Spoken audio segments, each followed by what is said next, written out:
Kate here with I Am Kate Moore and the Mom Boss Mentor. And today I want to talk about how do you follow up? Okay, so everyone follows up in a different way, but the key is to do it. All right. What you track, you cannot measure. Where you follow up, you will get the fortune. Okay. But also how you do it really is unique to each individual. So I know some people who are paper. So if you're a paper person, go ahead and drop it in the comments that you love paper. Okay.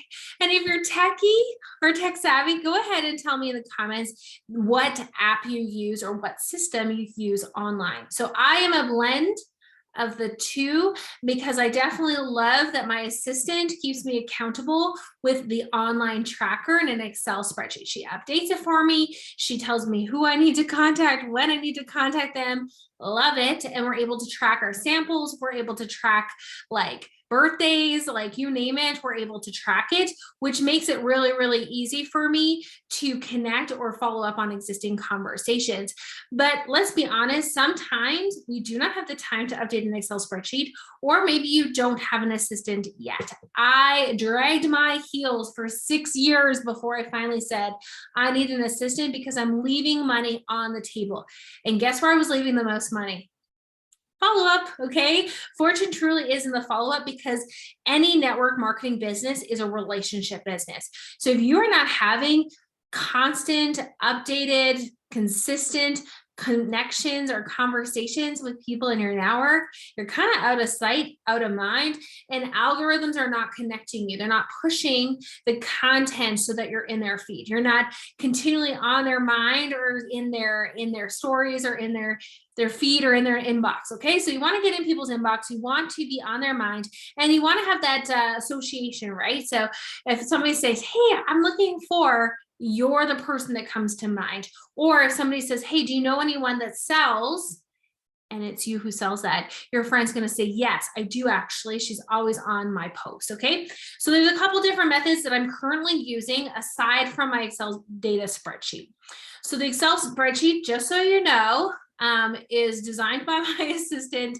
It's her style. But what I can tell you is, key information with key actions so that I have it highlighted in red what I need to do, but also when was the last content? How did I meet them? What information have I given to them already? So if I'm looking for following up with people on the opportunity, I've got a list. This is when I offered them last, and it's right there. Okay. But there's a couple other ways. First one is to go into your order history, and you can just download your last month's customers. So this is my customers from this month alone. So I was able to download it.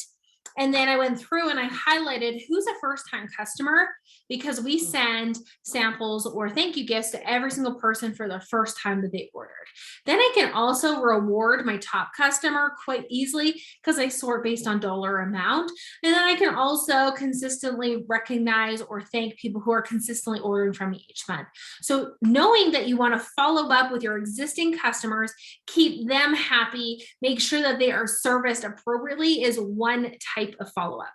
The second type of follow-up is tracking new conversations. So this is an activity tracker. A lot of people use this. I have a little sticky note of where I'm working on, and I'm using a method called 333 from my friend Marina. So it's really cool that I can track it paper. These are people that have never bought, do not have a customer account with me, but I want to make sure that I'm following up with them and continuing a relationship.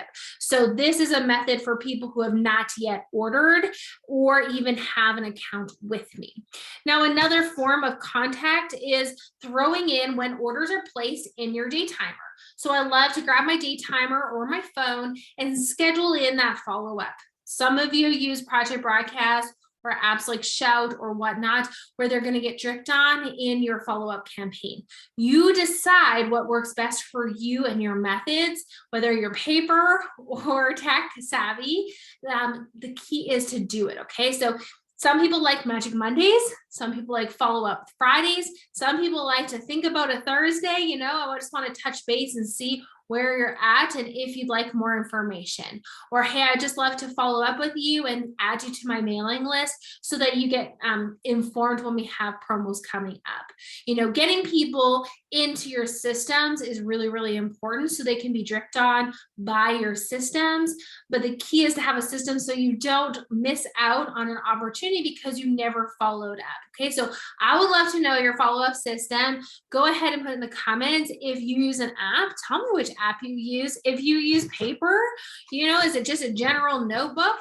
Okay, just a general notebook, or is it a tracker, or is it just downloading your customers from your customer base and going that route? Okay, so whatever system works best for you, it doesn't matter as long as you do it consistently and actually follow up so that you can get that residual income building day by day by continuing those conversations. Have an amazing day.